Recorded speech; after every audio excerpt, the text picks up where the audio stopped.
하나님의 말씀을 봉독합니다. 요한복음 1장 9절로 14절 말씀을 제가 봉독하겠습니다.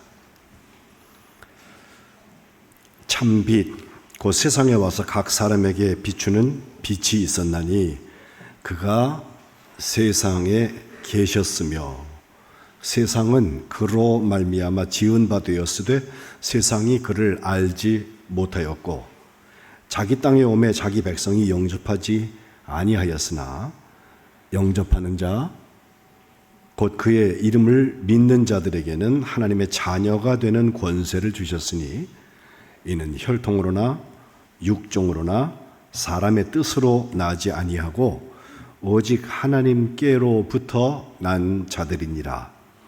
말씀이 육신이 되어 우리 가운데 거하심에 우리가 그의 영광을 보니 아버지의 독생자의 영광이요 은혜와 진리가 충만하더라. 아멘. 이는 하나님의 말씀입니다. 더위에다가 폭우가 같이 와서 뉴스가 온통 어두운데 우리 만안교회 하나님의 자녀들 가운데 하나님의 은혜와 평강과 보호하심이 늘 함께 하시기를 축복합니다. 오늘이 초복이래요. 아직은 안 덥죠? 근데 금주에 또 더워진답니다. 오늘 교회에서 반개탕을 준비해서 여러분 대접한다고 하는데 한 분도 빠짐없이 가서 드시고 건강하셔서 이 여름을 이겨나가는 하나님의 능력의 역사가 여러분 가운데 있으시기를 축복합니다. 무슨 문제가 있어요? 해결하고 하죠. 송교사님 앞으로 오세요. 얼른 해요. 시작하기 전에 해서 고마워요. 끄라고? 키라고? 이쪽에는 이제 호흡하기가 힘든 분이 계신 것 같으니까 괜찮으시죠 이제? 오케이. 자, 오늘 우리가 이제 예수님, 우리 사도신경에 대한 말씀을 12개의 고백으로 나누어서 하고 있는데 하나님 아버지에 대해서 아버지에 대해서 첫 주 했고요. 두 번째 주는 지난주에 독생자, 외아들, 우리 주 그리스도, 그분이 예수님이다. 그걸 우리가 믿는다, 믿음의 대상이다 라고 말씀드렸는데 예수님의 본성이 그거라면 그 다음부터 세 번째부터 일곱 번째까지 5조항은 예수님이 무엇을 하셨나에 대한 이야기입니다. 제가 신학 공부를 해보니까 하나님에 대해서 얘기할 때 하나님이 어떤 분이냐, 하나님은 어떤 일을 하셨나 이렇게 둘로 나누어서 늘 봐요. 그래서 전능하신 하나님 그러면 그거는 하나님은 어떤 분인가에 속하고요. 세상을 만드신 하나님 그러면 그건 하나님께서 하신 일에 속하죠. 예수님이 하나님의 외아들 독생자다, 우리 주님이시다, 또 그리스도 기름 부어서 하나님께서 보내주신 메시아다라고 할 때는 어떤 분이다라는 뜻이고, 그 다음 오늘 읽는 우리의 탄생에서 시작하여서 십자가와 죽음에 대한 이야기, 그리고 부활하시는 것, 그 다음에 승천하신 것, 마지막에는 다시 오셔서 재림하신다. 이 5가지가 예수님에 대한 설명이 되어서 사도행전 12가지 믿음의 조항 중에서 6가지가 예수님에 대한 것이고, 오늘이 예수님에 대한 두 번째, 예수님이 하신 일에 대해서는 첫 번째 것을 우리가 보게 됩니다. 사실 예수님에 대해서 알지 못하는 사람도 연중에 연말에 대해서 저 12월 25일이 되면 그날은 공휴일로 알고, 또 괜히 사람들이 착해져가지고 예전에는 카드도 쓰고 또 선물을 주기도 하고 그런 풍습들을 가지고 있는데, 그건 어떻게 거꾸로 생각하면요, 우리가 불교에 대해서 잘 몰라도 석가 탄신일을 공휴일로 지내는 것과 그들에겐 같을 거예요. 예수님의 탄생이 모든 사람들에게 어떤 의미를 갖는가, 사람마다 다 다릅니다. 그게 아직 머릿속에 있는 사람도 있고요, 어떻게 보면 그냥 문화 속에 들어가 있는 사람도 있고, 어떤 사람에게는 예수님이 태어나셨다, 성탄절 저 12월 25일 날 우리가 만나는 그 사건이 나의 삶을 완전히 바꾸어서 다시 하나님의 자녀를 살아가게 하는 원동력이 되는 사건이 된 사람도 있거든요. 이거 자꾸 잊어먹어요. 예수님이 말씀이 육신이 되어서 우리 가운데 오셨다. 그런데 사도신경의 세 번째 고백 조항을 보면요, 오늘도 우리가 다 같이 고백했습니다마는 이는 성령으로 잉태하사 동정녀 마리아에게 나셨다 그랬거든요. 성령으로 잉태하는 건 또 뭐고 동정녀 마리아에게 나신 건 또 뭐냐. 사실 믿지 않는 사람들에게 이거 설명하려고 그러면요, 성대도 받아들이기 힘들고 과학적으로 증명되는 일도 물론 아닙니다. 그런데 예수님이 뭘 하셨고 어떤 분이라는 거에 대해 설명할 때 제일 먼저 나오는 게 동정녀 탄생이에요. 여러분, 예수님께서 동정녀의 몸을 빌어서 세상에 오셨다. 엄마가 남자하고 관계해서 낳은 아들이 아니라 예수님이 그 몸을 빌어서 세상에 오셨다. 이게 어려운 얘기거든요. 여러분 그거 믿으세요? 정말 믿으세요? 저보다 믿음이 좋으시네. 예. 믿기 어려운 일이에요. 이게 믿어지는 게 신기한 거예요, 사실은. 예? 목사님들이 그냥 하도 동정녀 탄생 이거 안 믿는 사람은 기적도 안 믿습니다 이러고서 막 해야 되니까 억지로 믿는 거 말고, 아, 하나님이 그렇게 하셨다. 또 그와 같은 이유가 있단 말이에요. 예. 마태, 마가, 누가, 요한 네 개가 이제 예수님에 대한 얘기잖아요. 복음서. 그 중에서 마태복음과 누가복음은 이 동정녀 탄생에 대한 얘기를 하고 있는데, 마태복음에는 주인공이 예수님의 아버지가 되는 요셉이고요, 누가복음에는 주인공이 예수님의 어머니가 되는 마리아예요. 그래서 마리아 스토리가 누가복음에 많이 나오고, 마태복음에는 천사가 바로 그 요셉에게 성령으로 잉태된 거다. 두려워하지 말고 너의 약혼녀를 아내를 데리고 와라. 이렇게 얘기하거든요. 성령으로 잉태됐다. 과연 뭘 의미하는 건가요?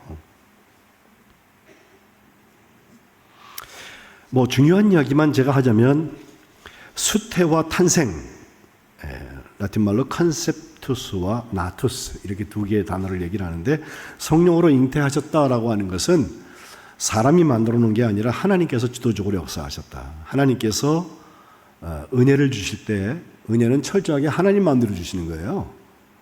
요즘에 우리 만안교회 은혜가 있어요. 아멘 하시는 분들은 왜 그런지 아시는 분이야. 기도 자리에 와보면 다르고요, 여러분 얼굴 보면 달라요. 은혜 받은 얼굴들이 다는 아닌데 있어요. 그래서 이 지경이 자꾸 넓어졌으면, 그리고 그와 같은 이들이 좋은 의미에서 잘 전염이 되어서 믿음의 역사를 이루는 교회가 되었으면, 그게 담임 목사의 기도고 여러분들의 기도예요. 이제 시간이 남지 않았습니다. 몇 달 안 남았어요, 올해. 근데 하나님께서 우리에게 주시는 그 은혜의 역사를 따라서 가만 보면요, 하나님께서 주권이 되셔서 하나님의 은혜를 막 부어주시는 때가 있는데, 그때 그 자리에 가 있는 거예요. 그때 내가 그 대상이 되는 거예요. 그러고 나면 은혜 받은 게 뭔지 자기가 알게 돼요. 또 하나는 동정녀 마리아라고 하는 거. 이게 세상의 모든 생물들이 암컷, 수컷 이제 만나서 그들이 사랑하고 그 결과로 해서 생명이 나오는 그런 순환 말고, 사람을 얘기하면은 하나님께서 만들어 놓으실 때에도 사실은 아담을 흙을 빚어서 숨을 불어서 만드셨고, 그의 갈비뼈를 꺼내가지고서는 하와를 만드셔서 짝을 만들어 주셨는데, 문제는 선악과를 따먹은 다음에 이 사람들에 대해서 하나님께서 원죄라고 그걸 말하거든요. 원래 오리지널 sin. 그 선악과 사건에서 우리에게 보여지는 것은 모든 사람들이 다 범죄한 것이다. 이걸 심지어는 유전죄라고 그래서 마치 아버지 어머니의 DNA가 우리에게 있는 것처럼 사람에게 죄성이 다 있어서 의인은 원만히 하나도 없다. 죄 짓지 않은 사람이 아무도 없다. 그렇기 때문에 다 예수님이 필요로 하는 사람들이거든요. 근데 그걸 전혀 깨닫지 못하고 사는 중에 보면은 그냥 죄인들끼리 사는 세상 속에서는요, 의인이 필요 없어요. 다 똑같거든. 조금 정도의 차이가 있어서 심했다 덜했다 차이지, 그럴 수 있다라고 얘기하면 다 같이 그냥 용인되는 상태고 언제나도 그 자리에 갈지 모르는 상태의 죄인들이란 말이죠. 그래서 그 밥의 그 나물에서 구원자가 나온다고 얘기하면 그때부터는 반신반의하고 역사가 반쯤만 일어날 수 있다고 하는 거예요. 그런 점에서 동정녀에게서 예수님이 나으셨다. 동정녀가 예수를 낳았다가 아니라 예수님이 그의 몸을 빌어서 세상에 오셨다. 이렇게 표현하는 거예요. 저는 이 성령으로 잉태하셨다, 수태, 또 동정녀의 몸에서 동정녀 마리아에게서 나셨다. 거의 자동사처럼, 예? 아버지가 아들을 낳았다가 아니라, 엄마가 아들을 낳았다가 아니라 아들이 어머니에게서 나왔다라고 하는 그런 표현을 통해서 우리에게 정말 하고 싶은 얘기는 무려 400년 이상 지나서 451년도에 칼케돈이라고 하는 곳에서 교회 전부 대표들이 모여서 회의를 하게 되는데, 그때 그리스도론에 대해서 두 가지 본성, 예수님은 참 하나님이시고 참 사람이시다, 이 두 가지가 부딪히지 않는다. 사람들은 한쪽만 봐요. 꼭 예수님 막 기적 일으키시고 하니까, 권능이 있으시니까 하나님이야 그러고선 사람 때문에 잊어서 예수님이 통분해하시고 때로는 아파하시고 때로는 눈물 흘리시고 안타까워하시고 이런 욕정으로 사람들이 가지고 있는 것에 대해서 저거 아마 연기하는 걸 거야, 이렇게 생각하는 사람들이 있었고요. 반대로 목수 요셉의 아들이고 우리가 같이 살았고 그 형제들이 우리 가까이 있는데 저가 무슨 하나님이야, 좀 특별한 일이 일어난 거지라고 생각해서 예수님의 신성을 부정했던 사람들인데, 둘 다 극단적으로 가면은 그것을 이단으로 규정한 거예요. 그리고 우리가 믿는 예수님은 성령으로 잉태하셔서 동정녀 마리아에게서 태어나신 그분 예수님은 진짜 하나님이시고 진짜 사람인데 이 두 가지가 부딪히지 않는다.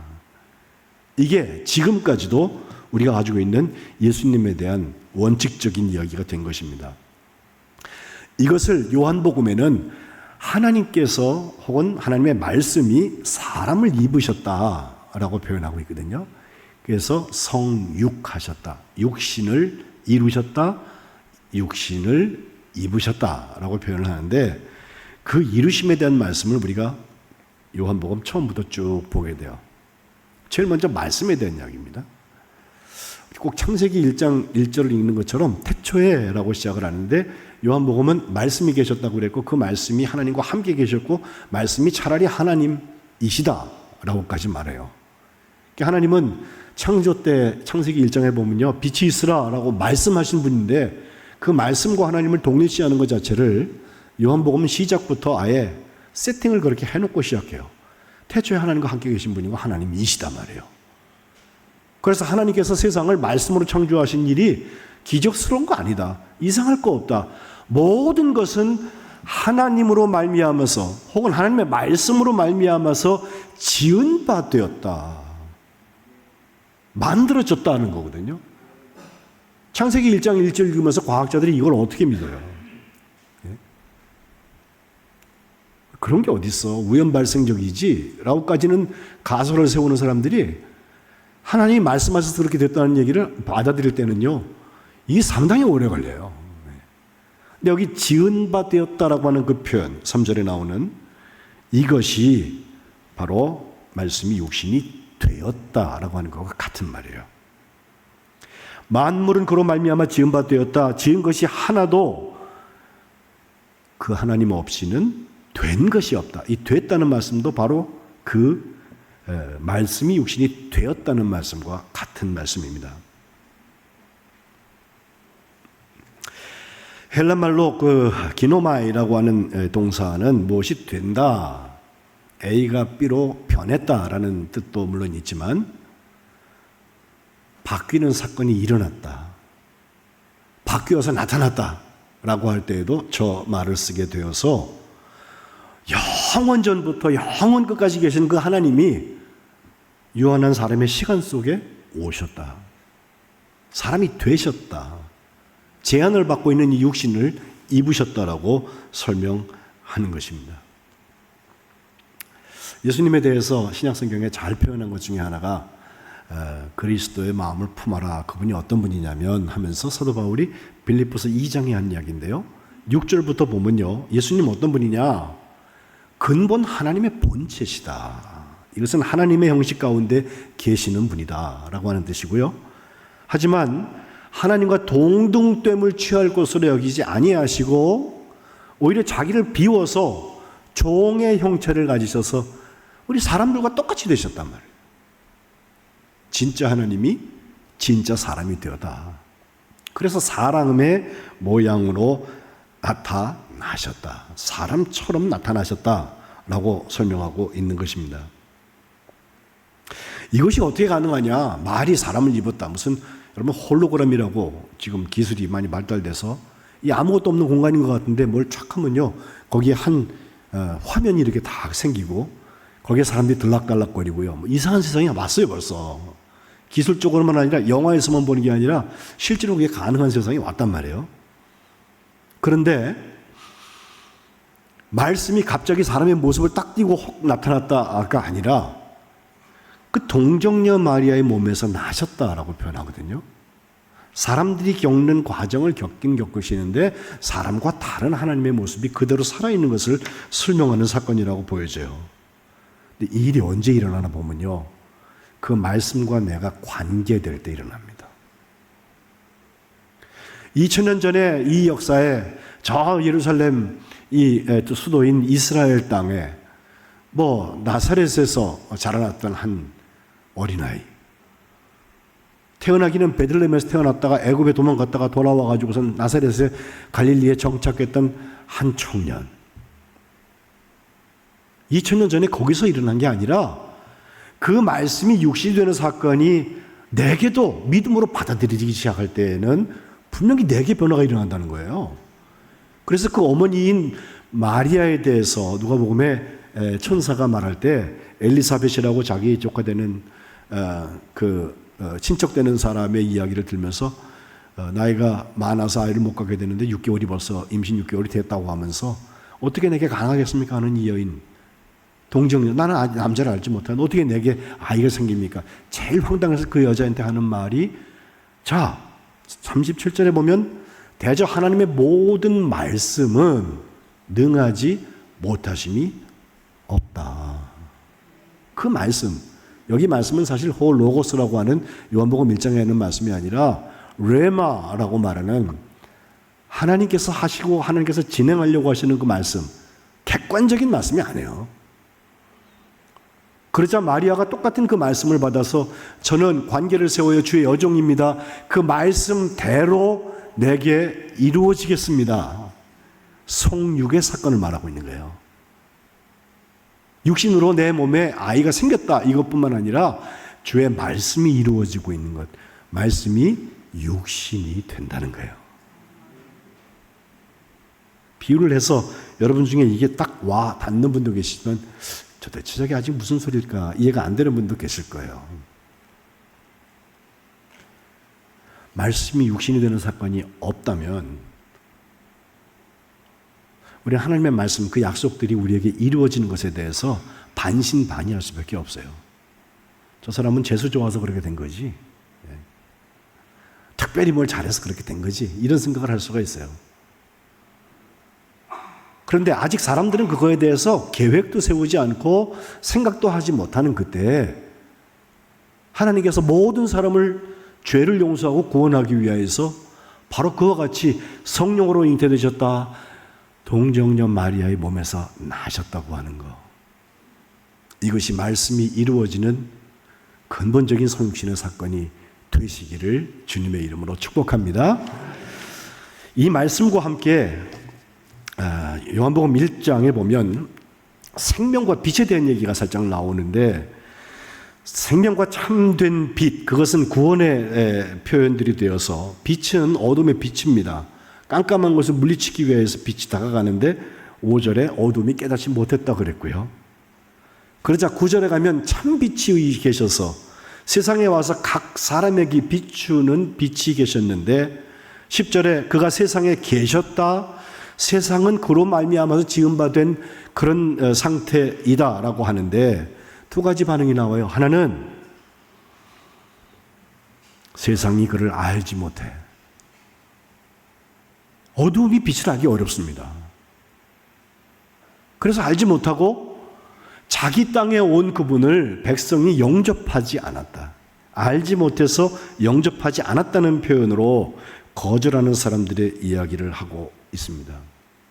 차라리 복음을 못 들었으면 모르는데 듣고 마음에 장벽이 딱 생기는 거예요. 자기의 두뇌만큼 사는 거지. 자기의 경험만큼 사는 거죠. 그러니 믿음의 도약이 일어나지도 않고 말씀이 육신이 되는 사건은 목사님이나 믿는 거고 성경에나 나오는 거고 교회에서 가지고 가르치는 가르침에 불과하지 나에게 사건으로 일어나지 않는 거거든요. 생명과 빛도 마찬가지입니다. 그러니까 은혜는 받았다고 하는데 나가면 다시 죽음의 권세, 죄의 권세에 눌려 살게 되고 내가 광명을 얻었다고 선언하고 찬양하면서도 세상에 나가면은 어두움의 권세가 나를 꽉 누를 때 꼼짝 못하고요. 성령께서 우리를 살리시고 우리에게 빛을 주시려고 하는 일에서부터 자꾸 우리는 어린아이가 되고 등져지는 삶을 살 수 있다는 것입니다. 그러나 반대로 12절 교절 말씀입니다. 12절 한번 읽읍시다. 영접 시작. 영접하는 자 곧 그 이름을 믿는 자들에게는 하나님의 자녀가 되는 권세를 주셨으니. 아멘. 그래요. 우리가 왜 하나님의 아들이고 하나님의 딸이에요? 우리가 왜 하나님 아버지라고 고백할 수 있는 사람들이에요? 영접했기 때문이에요. 예수님을 믿기 때문에 그래요. 그 예수님이 성령으로 잉태되셨다, 또 동정녀 마리아의 몸을 통해서 나셨다라고 하는 사건에서 시작되는 나의 구세주가 되는 사건들을 믿기 때문에 그래요. 어떤 사람이 이걸 믿습니까? 예수님 만난 사람들이에요. 만나지 않고 머릿속으로 나는 믿는 것 같아, 이게 착한 삶인 것 같아, 남을 따라서 해야지 하는 것 갖고는 반밖에 못 가요. 예수님하고 한번 만나고 나면요, 세상이 뭐라고 그래도 바뀌지 않는 원칙이 딱 생겨요. 그게 인격적인 만남이라는 거예요. 말씀이 육신이 되셨다. 생명과 빛이 나에게 구원의 역사로 나타난다. 같은 말입니다. 예수님께서 우리의 주가 되고 그리스도가 되셔서 그분을 내가 영접해서 하나님의 자녀가 되는 권세를 주셨다고 하면요, 이것은 더 이상 죄와 죽음의 권세에 눌려있던 사람들이 다시금 영원한 생명의 역사가 열려지는 것을 말합니다. 어둠 권세에 꽉 눌려서 다른 사람 눈치 보고 피해서 엄한 일을 하려고 하는 사람들이 바뀌어서 빛으로 나오는 역사를 말합니다. 내가 교만해져서 그런 게 아니라 확신 가지고 주님 바라보면서 가는 거예요. 예수 믿으면 세상에서 축복받고 편안하게 잘 살다가 9988234 막판에 자다가 간다, 뭐 이걸 축복이라고 생각하는 분들이 계신데 그것도 하나의 축복의 단면이에요. 그러나 그게 모든 사람에게 축복이냐? 그렇진 않아요. 그랬더라면 처음에 복음을 전하다가 순교했던 사람들은 다 축복 못 받은 거게? 차라리 우리가 궤도 수정을 하는 것이 맞습니다. 성경이 말하고 있는 믿음이라고 하는 것, 오직 예수 그리스도에게만 내 인생을 걸겠다고 하는 순교적인 결단을 요구할 때가 있습니다. 믿음의 사람은 생명이고 빛이신 그 예수님께 나를 던진 사람들이에요. 맡긴 사람들이에요. 그러고 나니까 세상이 누르고 있는 것들이 힘을 못 써요, 우리한테. 이것이 말씀이 육신이 되었다는 사건 속에 일어나고 있는 것입니다.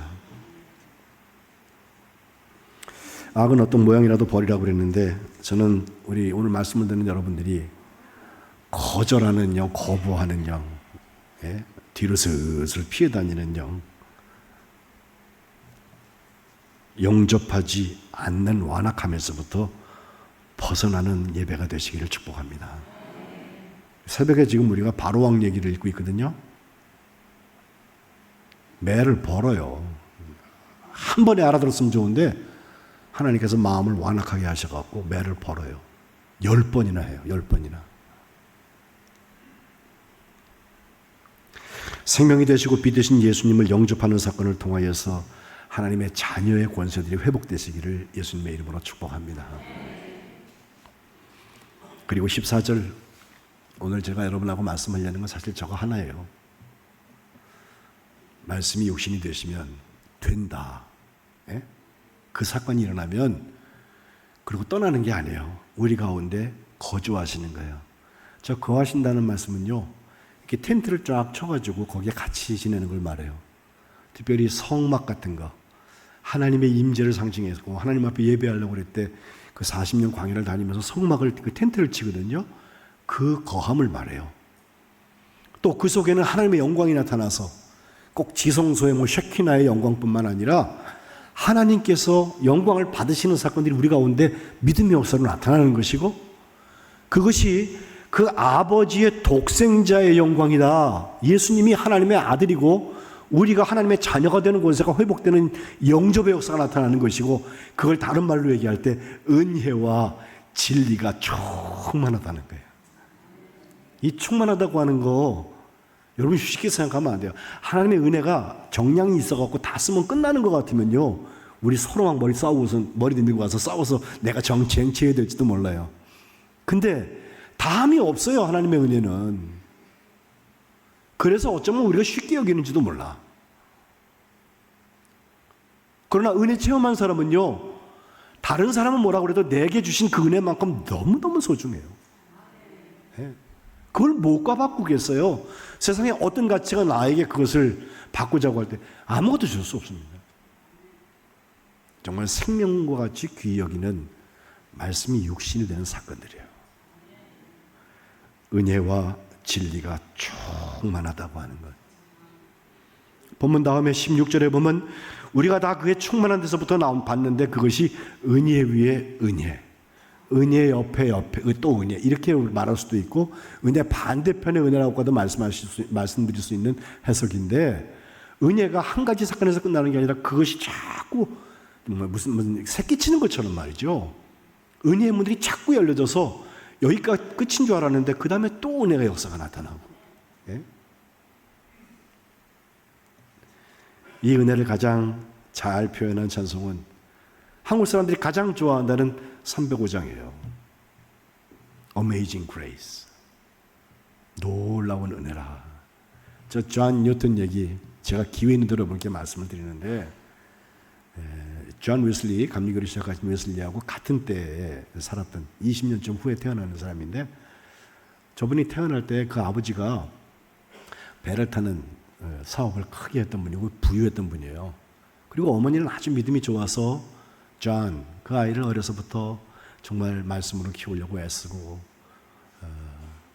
아이작 왓츠 같은 사람이 쓴 찬송, 특별히 어린이들을 위한 찬송, 여러분 성탄절 때 우리가 잘 부르는 기쁘다 구주 오셨네, 이런 찬송을 아이한테 늘 불러주고 아이를 키웠는데, 그 어머니가 존이 5살, 6살 됐을 때 폐병으로 세상을 떠납니다. 5년 동안 그는 계모의 돌봄 아래서 크게 되는데, 아버지가 배 타러 나가기 때문에 몇 달씩 집에 안 들어오니까 집에서 보이지 않는 구박을 받고 어머니의 사랑을 받을 수가 없는 상태가 되어서 아주 나쁜 성격, 삐뚤어지는 마음들이 그에게 있었고, 아버지가 그걸 보다 못해서 기숙학교에다 집어넣었더니 거기서도 반항을 하고 규율을 따라하는 일을 제대로 하지 않았습니다. 11살 되었을 때에는 더 이상 학교를 다니기 싫다고 그만두고 아버지 따라서 배를 타기 시작을 했는데, 배 타고서 그가 한 일이 아프리카의 시에라리온이라는 곳에 가서 23살의 아버지 친구의 도움으로 이제 선장이 되면서 그 배를 가지고 와서 노예를 잡아다가 와서 또 판매하는 그 일을 했어요. 노예선 그레이하운드라고 하는 배에 선장이 되어서 1748년 그 33살 때 아프리카에서 저 대서양을 따라서 영국을 향해서 배를 타고 올라오다가 엄청난 폭풍을 만나게 되는데, 폭풍이 지금 폭우가 지금 저렇게 한 번 왔다가 지나가고 뭐 나흘 동안 기록적인 폭우가 왔다 그러니까 막 다 강이 되고 그러는데요. 이때 이 사람은요, 땅도 아닌 바다에서 하루 동안 계속해서 폭풍 속에 시달립니다. 거의 죽음이 왔다 갔다 하는 거지. 배가 한번 흔들려 보세요. 예? 바람만 아니라 좀 물이 들어온다 싶으면 큰 물을 퍼내면서 사토하다가 배가 가라앉을 지경에 정말 지치고 지쳐서 기둥을 붙잡고 있다가 어머니가 들려주신 말씀이 생각이 나서 잠언 성경을 폈는데 잠언 1장에 딱 자기에게 주시는 말씀이 있어요. 내가 하는 책망을 듣고 돌이켜라. 내가 나의 영을 너희에게 부어주고 내 말을 너희에게 보여주겠다라고 하시면서 성령께서 깨닫게 하신 얘기가 거기 들어가 있어요. 27절에 가면요, 너희의 두려움이 광풍 미친 바람처럼 임할 것이고 너희의 재앙이 폭풍같이 이르겠고 너희에게 근심과 슬픔이 임할 것이다. 그때 너희가 나를 부를 거야. 그래도 내가 대답 안 할 거야. 부지런히 나를 찾을 거야. 그래도 내가 너를 만나지 않을 거야. 왜? 너희가 지식을 미워하고 여호와 경외하기를 즐거워하지 않았잖아. 나의 교훈을 받으려고 안 하고 나의 모든 책망을 가볍게 업신여겼잖아. 하나님께서 말씀하신 얘기를 보면서 그에게 회개형이 찾아와요. 마침 토마스 아킨피스의 그리스도를 본받아라고 하는 책을 요약본이 있는데요. 그걸 자기가 좋아하는 여인에게서부터 선물 받아가지고 그걸 며칠 전에 읽었다 그러는데 거기에 보면 그 얘기들이 나오는데 여러분 저를 한번 따라하세요. 주여 저를 불쌍히 여기소서. 이 기도 배워두셔야 돼요, 여러분. 네? 하나님 저를 불쌍히 여기소서. 내가 뭐 불쌍해서 그러는 게 아니라 주님 앞에 서면 은혜를 받기 전에 우리가 할 기도예요.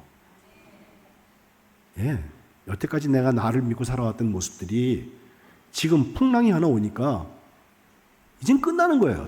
더 이상 뭐 기대할 수가 없어요.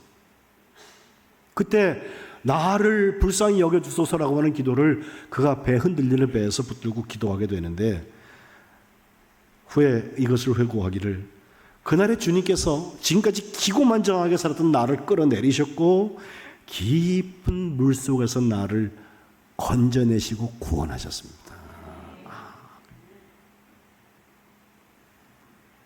그날은 그에게 두 번째 태어난 날 중생의 날로 그가 삼고 그때부터 그의 삶이 슬슬 변하기 시작해서 노예선을 뭐 한 6, 7년 더 타긴 했습니다만 그때도 이전에 노예라고 그래갖고 동물 취급하던 그런 사람이 아니라 전혀 다른 사람으로 바뀌었다고 하고 그가 30살이 되어서 중병을 앓고 난 다음에 그 배를 떠나게 되는데 이제 결혼도 했고 그가 그때부터 하나님의 사람들 자꾸 만나기 시작해요. 그러니까 그 폭풍 속에서 그를 변화시킨 그것이 하나님의 말씀이 육신이 되는 시작이었다면 그때부터는 계속해서 거룩한 삶을 살기 위하여서 존 웨슬리를 비롯해서 무슨 조지 휘트필드 같은 사람들 참 유명한 설교가인데요. 또 정말 많은 영적인 사람들과의 교제를 통하여서 그가 자극을 받고 그 자리가 사모되어지고 나도 복음을 전하는 사람이 됐으면 좋겠다는 꿈이 생겨서 그때부터 공부를 다시 시작을 해가지고 39살 되었을 때 그가 목사가 됩니다. 그때부터 43년을 더 살아서 82년을 살게 되는데 그 중에 하나님께서 그의 변화, 말씀이 육신이 되어서 일어난 그의 변화를 통하여서 은혜의 사건들을 계속 일으키시는 거예요. 은혜와 진리가 충만했다. 은혜 위에 은혜가 임했다. 나 같은 죄인 살리신 주 은혜 놀라워 잃었던 생명을 찾았고 광명을 얻었네. 생명과 빛이죠. 큰 죄악에서 건지신 주 은혜 고마워. 나 처음 믿은 그 시간이 귀하고 귀하다. 성탄절은 12월 25일이 아니라 그 말씀이 육신이 된 것이 내가 믿어지는 그날이 성탄절이에요. 성령으로 잉태하사 동정녀 마리아에게 나셨다. 그는 만년에 돌아가시기 전에 한 2년 정도 시력이 나빠져갖고 조금 힘든 생활을 하기도 하는데 그래도 친구들을 만나면 잘 안 보이는데 기억력도 점점 감퇴가 되고 그래요. 그런데 그가 하는 말이 있어요. 내가 다 잊어먹어져가지고 좀 엉망진창이 돼가는데 내가 두 가지는 예수님 만날 때까지 내가 잊을 수 없는 게 있다. 하나는 내가 왕년에 정말 엄청난 죄인이었다는 것이고, 다른 하나는 예수님께서 위대한 구세주시라는 거. 말씀이 육신된 사건이 그렇게 소중했다고 하는 거. 이거까지 붙들고 갔습니다. 소유하신 예수님께서 우리의 믿음의 대상이 된다고 하는 것이 우리의 삶을 바꾸는 역사가 있으시기를 주님의 이름으로 축복합니다. 기도하겠습니다. 하나님, 고맙습니다. 저희가 아직 어두움에 있고 저희가 아직 죄의 권세 밑에, 죽음 권세 밑에 있을 때 주님은 육신을 입고 사람이 되셔서 저희들에게 생명과 빛의 역사, 곧 구원의 역사를 이루신 것을 찬양하고 감사합니다. 주님, 거절하는 사람 되지 않게 하시고 예수님을 영접하고 예수님을 믿는 사람들 되게 하여 주옵소서. 예수님의 말씀이 육신을 입은 것처럼 우리 가운데 거하시고 우리가 예수님의 영광을 보게 하시고 은혜와 진리가 충만한 하나님의 자녀들 되게 하여 주옵소서. 은혜 위에 은혜가 쌓이는 역사가 있게 하시고 은혜의 눈으로 하나님 나라를 보게 하시고 믿음의 역사를 능력으로 이루게 하여 주옵소서. 예수님의 이름으로 기도합니다. 아멘.